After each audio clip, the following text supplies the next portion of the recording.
Quick. These days, a lot of fighters are taught hands first. They never look at their feet. Just throw a jab. I was taught feet first. Learn to use your feet with the jab. So that way, control you with my feet. We don't have to throw a punch. I'm making you use your feet. And all of a sudden, I'm back up inside, and we're gonna fight the fight I wanna fight. Now, in the center of the ring, I don't even have to move that much. It's inches, but it starts with my feet, not my hands. Here, here. Throw a jab. Here, here. Boom. Got you. I'm off. Feet first. If you haven't trained your feet the way that I've trained my feet, you're gonna get tired.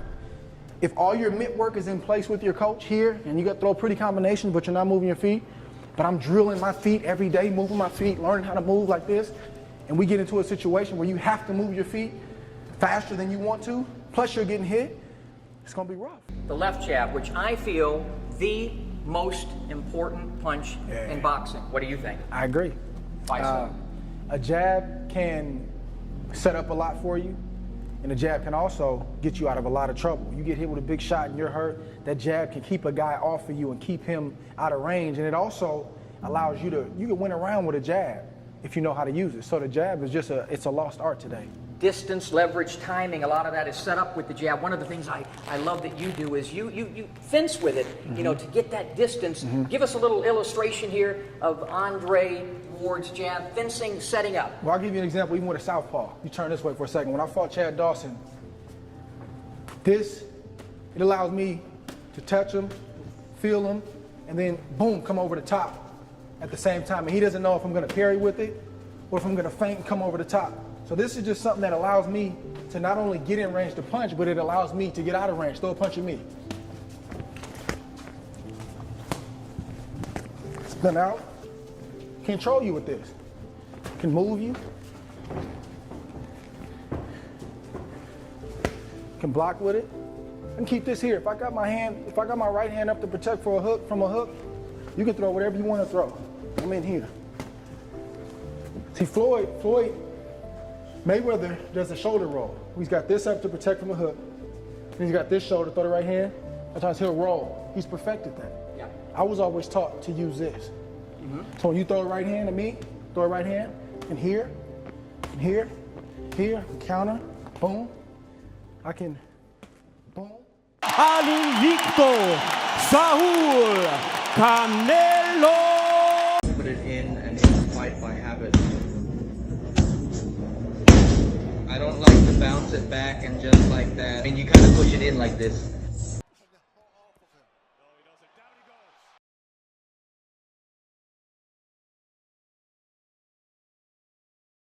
Ya vas a perder por inercia, vas a perder la coordinación. Entonces, si te pegan uno, mejor no te salte de la pelea. O sea, no quieras. No sigas. Si te pegaron uno, mejor te contrató. Porque si de ahí, en vez de venir el otro, ya va a venir la derecha. O agáchate. Pero vas a saber qué hacer. Después de eso, perdiste. Hopkins. As good as anybody. How many times have we seen Bernard Hopkins cut?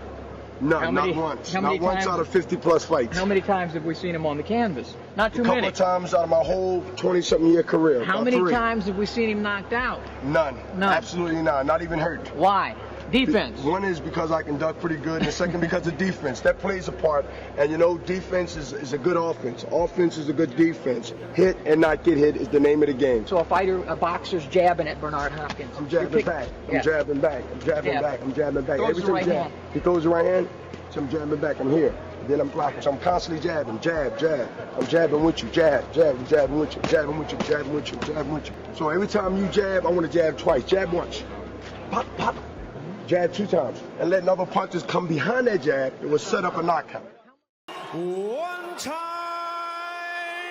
Thurman. The amateurs that think about, kids that think about fighting, I say, now look, you need to understand that if you want to be a boxer, you need to be prepared to be hit.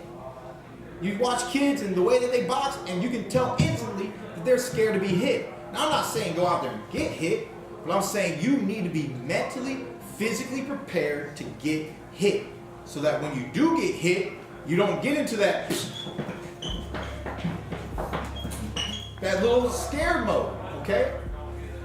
I'm a visualization type of fighter. I visualize many outcomes. I visualize myself being up on the ropes, being pounded on, having him up on the ropes, pounded on him. I visualize taking critical blows. I visualize myself having to take a knee if I need to. And there's fights that have happened where the fight could have been prolonged if the fighter was smart enough to take a knee. If you have the skills that I believe that I do have and possess, it is wise to utilize that moment to get a recovery for oneself so that you can put yourself back into the fight. It's like a wave. There are ups and downs throughout the fight. The fight is not always going in your direction. Doesn't mean that you cannot overcome it and start to put it back into your direction.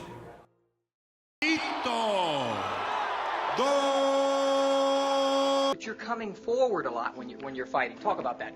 Well, the thing about me is that, yeah, I am a very good counterpuncher because I look at everything. I see the mistake of my opponent, and I'm the type of person. Once I figure you out, then it's over because I know where your hand's gonna be when you punch. I know where your body's gonna be when you punch, and I know where your balance is gonna be when you punch. Because you'll see some guys when they punch, boom, boom, their balance is here. And those are the guys that are easy to counter. There's the guys that you come pound, pound, pound, and they're right here. So those guys are hard to counter because they can roll back.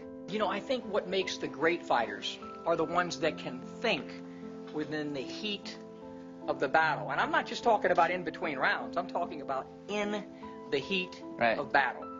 Well, that's the thing I've learned with my dad is that, you know, always gotta analyze your surroundings, analyze your opponent, learn what you can learn from him. Use his advantage to make it your advantage. You know, like when I do this, you know, when I come in, it's gonna be harder for me if I get hit with the jab. Right. Rather than doing this. If I get hit with the jab, it's not as hard, but if I'm moving left, right, it's harder for you to hit me. You know, so for everything that we know is that, like life, there's always something good and there's always something bad. There's always a positive and negative in it. So, because that's how you throw your jab. Everything that I do, I look from your legs to your hips to your shoulder. Never look at the guy in the eye. That's my rules. Yeah, you know, the eyes can fool you. One of the things I really noticed is your vision. I have this. I see this. I see this. I know where the referee is.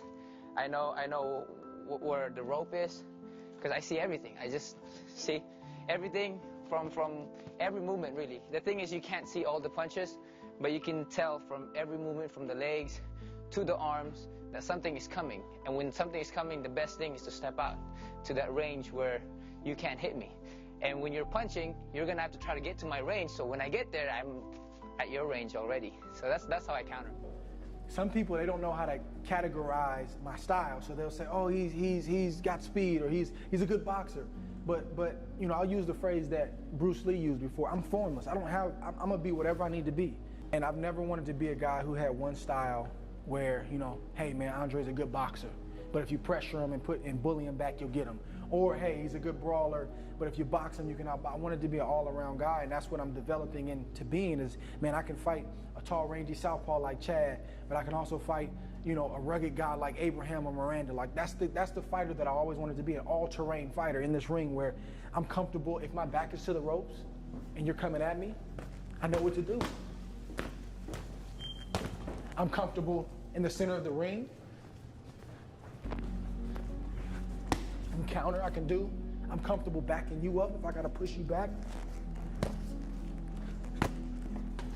This whole ring, I wanna be comfortable. I don't wanna have an area that makes me nervous. Empty your mind. Be formless, shapeless, like water. Now you put water into a cup, it becomes the cup. You put water into a bottle, it becomes the bottle. You put it in a teapot, it becomes the teapot. Now water can flow, or it can crash. Be water, my friend.